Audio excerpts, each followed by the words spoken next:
l'avantage de savoir écouter. Dans certaines expressions de besoin, j'écoute mon client avec finesse et il me glisse des trucs comme ça c'est un jour où on sera riche, ça c'est quand on aura le temps, ça on en rêve mais on ne l'aura pas, c'est pas demain la veille qu'on l'aura. Toutes ces choses sont des demandes induites qui ne sont pas l'objet du rendez-vous du jour. On voit son client pour un sujet principal de proposition, mais il nous glisse toujours des petites choses qu'on peut écouter de partout et il paraît que c'est 30% de facturation en plus par an. Donc écouter en business, c'est important. Et écouter avec son équipe, on a vu que c'était très important aussi parce que quand quelqu'un d'ailleurs se sent écouté, il va beaucoup mieux. Et il reprend sa productivité, son travail, sa motivation, sa raison de faire sa journée. Mais si on ne l'écoute pas, il continue de s'écrouler. Donc c'est pour ça qu'on a 2 fois plus d'oreilles que de bouches. On commençait le module en disant « Attention, l'homme n'est pas naturellement un être qui écoute. L'homme n'est pas amené naturellement à écouter, malgré ce doublement de dispositifs pour l'écoute par rapport à l'élocution. C'est pas évident, c'est quelque chose qui demande une discipline. 3 grands chapitres dans le module pour repérer les 12 éléments qu'on livrait. Le premier, c'est faire le choix conscient d'écouter. Le deuxième, c'est écouter vraiment mieux. Et le troisième, c'est faire plaisir à l'autre, qui se sent écouté. Faciliter l'écoute, mais faciliter l'élocution, faciliter la présentation, parce que la personne qui présente voit qu'elle est suivie, accompagnée. C'était la 3e partie. Dans la première partie, je fais le choix conscient d'écouter. J'écoute avec les yeux, je choisis un lieu tranquille, je dis quand je suis disponible, je m'aide avec les notes boussole, j'élimine les sources de distraction et je choisis le bon moment. Faire le choix conscient d'écouter. Là, vraiment, je l'écoute, on met tout ce qu'il faut en place pour que je l'écoute. Et je décide de l'écouter. Deuxième grande partie, la soupape à clapet. On découvrait que lorsqu'on est en réunion, le lundi matin, ou un autre jour d'ailleurs, et que les slides défilent avec une densité d'informations importante, au bout de 14 à 17 secondes, on décroche déjà, pas parce qu'on n'est pas intelligent ou qu'on n'est pas capable, c'est que pendant une présentation, on pense à beaucoup de choses. On établit des liens corollaires avec son activité, on enrichit pour voir à quoi ça pourrait bien servir. C'est ce qu'on fait 24 fois par an avec notre programme. On vous livre des choses et ça vous fait penser à des plans d'action, à des mises en œuvre, à des idées pour le travail. C'est exactement ce qui se passe avec la soupape à clapet. On décroche pas parce qu'on sature uniquement, on décroche parce qu'on fait tellement de choses avec ce qui est présenté que l'esprit ne peut pas traiter. Et les slides, eux, ils continuent, ils défilent. Donc, toutes les quelques secondes, on a besoin de reprendre une respiration cérébrale. 3 outils pour ce faire. Les mots importants et différents, des mots magiques qui permettent à la personne d'abord d'interrompre, mais de façon intéressante, enrichissante, la personne qui présente, avec 2 mots qui sont des petits signaux d'alerte de présentation, important et différent. Ah bon, important, pourquoi? Différent, explique. Et tout le monde d'ailleurs vous regarde dans la réunion avec des yeux reconnaissants, qui vous montrent toute la reconnaissance. Tout le monde saturait et tout le monde vous est très reconnaissant parce que vous permettez à tout le monde de reprendre une respiration.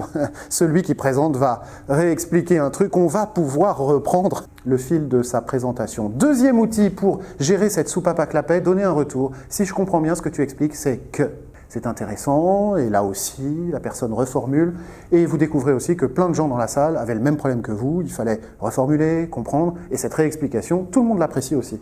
Et la troisième et la plus profonde ou la plus intéressante, c'est être à l'écoute des émotions et du contenu.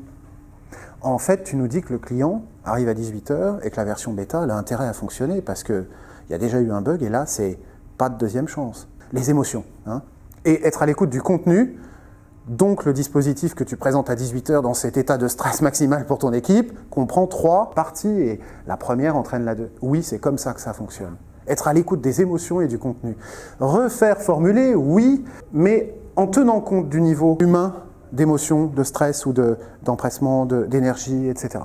La clé numéro 3, c'était de faciliter l'écoute en accompagnant celui ou celle qui présente par plein de choses bienveillantes. Et d'un seul coup, les explications de l'autre sont meilleures et nous, on comprend mieux parce qu'on l'a accompagné à bien présenter.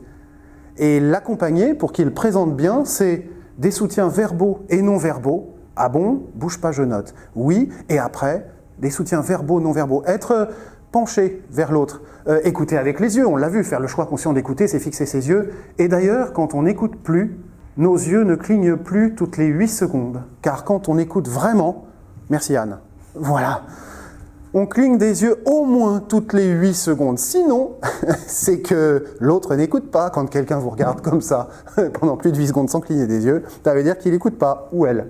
Bref, donc là on l'accompagne, des signaux verbaux, non verbaux, et donc les yeux également.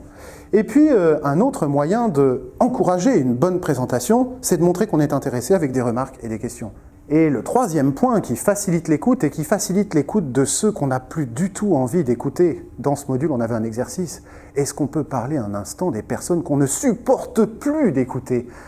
Oui, on pense tous à plein de gens, et pourtant on doit travailler avec eux, Si, il y en a. Donc il y avait un exercice sur comment gérer ceux qu'on n'arrive plus à écouter, ceux ou celles qu'on n'arrive plus à écouter. Et on avait listé toutes les raisons, et on en avait fait notre affaire parce qu'on avait formulé, verbalisé ces raisons pour lesquelles on analysait le fait qu'on n'arrivait plus du tout à les écouter.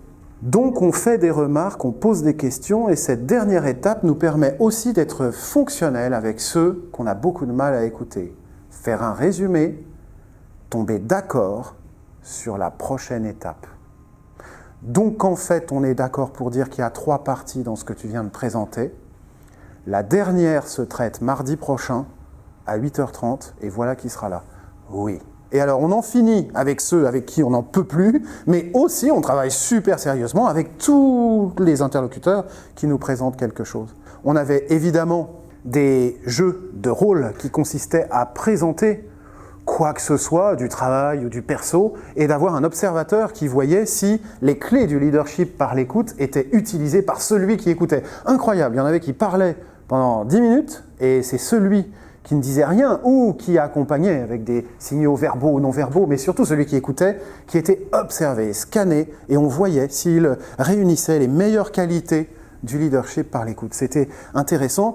L'exercice du feu rouge et du feu vert, où on a découvert que lorsque on mettait notre feu rouge parce qu'on voulait travailler tranquille et qu'on n'était pas disponible pour écouter, nos équipes se dépassaient pour arriver à avancer alors que le chef n'était pas disponible, et on arrivait à cette conclusion troublante qu'on fait aussi progresser notre équipe en n'étant pas disponible.